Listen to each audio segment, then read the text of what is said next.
Tonight, we won't be rushing through great battles, nor will we recount the rise and fall of empires. Instead, we'll travel through time by candlelight, slowly, gently, as we explore a quieter side of medieval life, one defined not by swords or crowns, but by reflection, quite literally. You're invited now into the inner chambers of the medieval world, not its throne rooms or dungeons, but the dressing rooms, the mirrored spaces, the rituals of appearance that once held immense power. For even in times of war and scarcity, beauty mattered, but not as we might recognize it. The standards were strange, at times painful, and often deeply symbolic. A woman's forehead, her skin tone, her hairline, all were more than features. They were messages, social codes, signals of class, status, and virtue. And so, as the modern world softens around you, as screens fade and city sounds dim, let's walk together into that older, colder world, where beauty came not from comfort, but from stillness, precision, and the quiet pressure to be more than what nature allowed. Let's begin where the day often began, in front of the mirror or something like it. Segment 1, why you'd struggle to meet medieval beauty ideals. Pale skin, no eyebrows, and a high forehead. Imagine yourself awakening in a stone chamber just before dawn. The light is dim, not from the sun, but from a tallow candle flickering against a cold wall. You stretch beneath a woolen blanket. There's a bite in the air. The fire has long since faded. The floor is bare. Somewhere in the corridor beyond, you can hear the scuff of slippers, the rustle of linen, the faint creak of timbers as the castle wakes. Your day begins not with tea or coffee, but with ritual. Not everyone had a mirror, in fact few did. But polished metal, still water in a basin, or a well-maintained piece of obsidian could offer a reflection, however ghostly. And what would you be checking for? Certainly not rosy cheeks or bright white teeth. In the medieval world, those weren't prized. No, the ideal for both men and women of certain rank was altogether different. First and foremost, pale skin. The paler, the better. Not the warm glow of sun-kissed skin, but the pale of absence. The look of someone untouched by manual labour, by wind, by earth. Pale skin was a signifier. It told the world, I do not work outside. I do not toil in fields. I am protected. I am refined. So how was it achieved? Sometimes by staying indoors, often by wearing wide-brimmed hoods or veils when venturing outside. But there were also powders, made from ground lead, chalk, crushed bone. Subtle at first, then layered. The effect was more than makeup. It was performance, a costume of softness. But pale skin alone was not enough. There was the matter of the forehead. In some periods, especially during the late medieval and early Renaissance transition, high foreheads were deeply desired, seen as a sign of intelligence, purity, and elite breeding. To achieve this, women often plucked, not just their eyebrows, but also their hairlines. Imagine gently, meticulously removing the hairs at the edge of your scalp each day. Tiny ones, fuzzy ones, just enough to raise your forehead an inch, maybe two. To modernize, this might seem bizarre, but in its time, it was elegant. And those eyebrows? Gone. Or nearly so. Eyebrows were seen as distracting, even vulgar. Women would shave or pluck them until only a faint shadow remained. A suggestion of shape, no more. Add to this the fashion for downturned eyes, thought to be signs of modesty and spiritual depth, and it becomes clear that medieval beauty was not about vitality or brightness. It was about restraint, about control, about shaping the body to match the expectations of a world ruled by hierarchy and symbolism. And yet, these rituals weren't purely imposed. Many women, and men, found comfort in them. Just as we find comfort today in routine, in grooming, in the quiet solitude of preparation, in making the outside match how we wish to be seen inside. Of course, not everyone participated equally. These rituals, like so much in the medieval world, were filtered through class. A peasant girl in the countryside had neither the tools nor the time to worry about her eyebrows. But even so, ideals trickled down. What the nobility modelled, others observed, imitated, whispered about. And so, beauty became not just personal but performative. You weren't simply pretty. You were correct. You fit the mould. You wore the face your station required. As we close this first segment, imagine again that candlelit space. A woman standing in front of a basin, dabbing powder to her cheeks, adjusting her veil, touching her forehead where the hair once grew. The room is quiet. The cold lingers. Outside, horses stir in the stables. But here, for now, it is just ritual. precision, intention, and the quiet message it sends, I belong, I am worthy. Let us now move further into this world of appearance and perception, into the story of one woman whose beauty, power, and fate were deeply intertwined. The tragic case of Isabella of France. Power, appearance, and perception. Let us drift now from the quiet stone chambers of anonymous women to the intricately woven life of one who had both power and presence. A queen, a wife, a mother, a woman both admired and reviled, remembered and misunderstood. Her name was Isabella of France. Born around the year 1295, Isabella was the daughter of King Philip IV of France, a monarch known for his icy demeanour and political shrewdness. From the very beginning, Isabella's life was shaped by duty, lineage, and image. Her marriage to King Edward II of England was not a love story, but a treaty, a gesture, a bridge between rival realms. But Isabella was more than a pawn. She was beautiful, by the standards of her time certainly. Chroniclers describe her as the fairest of the fair, her skin pale and unblemished, her demeanour poised and composed. She carried herself not just with elegance, but with intent, and in the medieval world, appearance mattered, not only as a reflection of grace, but as a symbol of legitimacy. A queen was expected to embody a kind of perfection, visual, moral, spiritual. Isabella understood this. She curated it. Imagine her now, seated in her private chamber in Westminster Palace, morning light filtering through stained glass, glinting off polished pewter. Her ladies-in-waiting adjust the folds of her gown, a deep crimson, edged in gold thread. A circlet rests upon her veil. Her expression is unreadable, reserved, the face of a queen, and yet, behind this poised exterior was turbulence. Her husband, King Edward II, was complicated, not particularly regal, often distracted and emotionally entangled with his favourites, men like Piers Gaveston and later Hugh Despenser, whose influence over Edward led to tensions, scandal, and ultimately collapse. Isabella watched all this unfold. She played her role, publicly dutiful, privately calculating. She gave Edward children. She appeared by his side. But within her something shifted. Her beauty, once a symbol of alliance and grace, began to carry a different meaning. It became political, threatening. In a world where women's power was supposed to remain indirect, Isabella's presence began to feel dangerous to the court around her. She was called names, the she-wolf of France, and title laced with venom, but why? For asserting herself? For seizing political agency when her husband abandoned it? In 1326, Isabella did the unthinkable. She raised an army, alongside her ally and possible lover Roger Mortimer, and marched against her husband. The Queen against the King. Edward was captured, forced to abdicate. His fate sealed behind prison walls. Their son, young Edward III, and was crowned in his place. Now imagine Isabella again, this time not as bride or mother, but as regent, in power, commanding, wearing the full weight of her beauty and her reputation like armour. But power, like beauty, is fleeting. Just as a plucked hairline must be maintained daily, so too must political control. And in time, Edward III came of age. He resented Mortimer. He resented his mother's grip on the throne. In 1330 he staged a quiet coup. Mortimer was executed. Isabella was spared, but confined. Her final years were spent in relative quiet. A palace, yes, but with locked doors and limited freedom.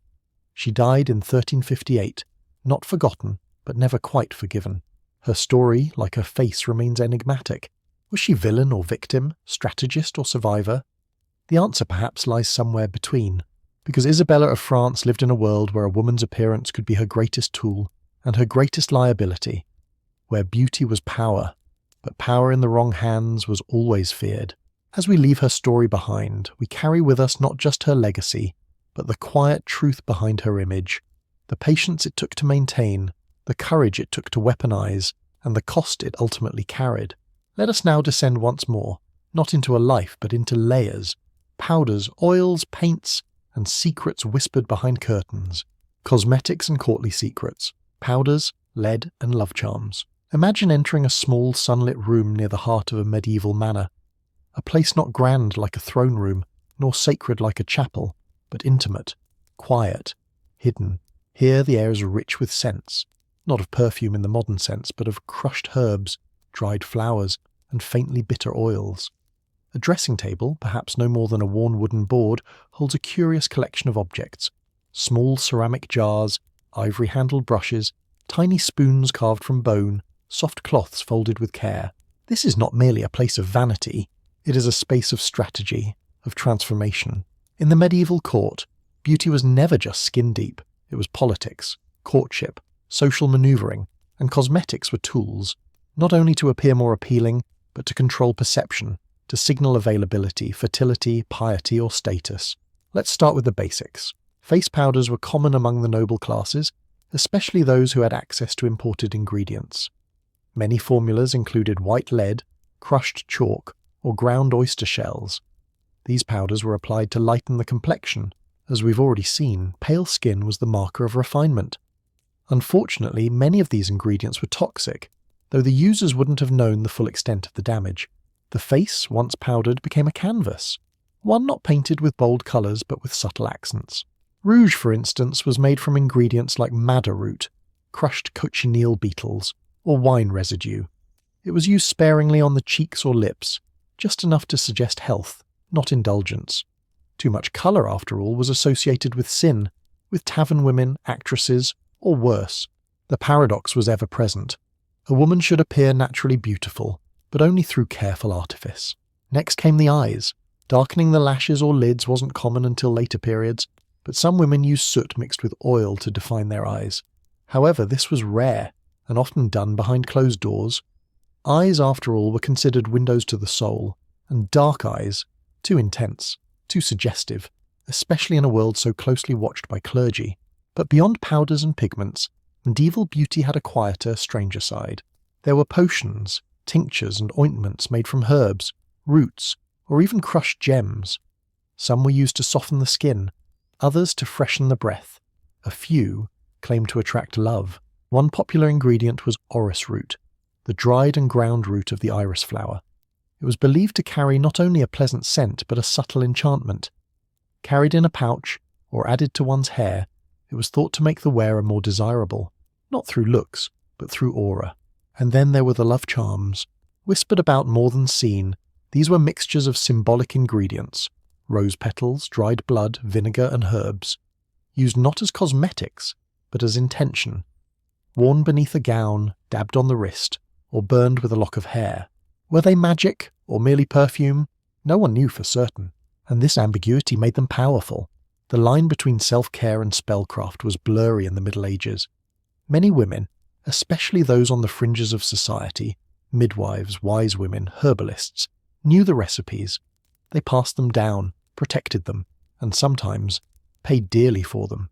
Yet even in courtly life, far from village superstition, beauty was filled with quiet superstition. A ribbon tied a certain way, a scent worn only on feast days, a prayer whispered as one applied rosewater to the temples. Cosmetics were not frivolous, they were rituals. They were about control, of image, yes, but also of fate.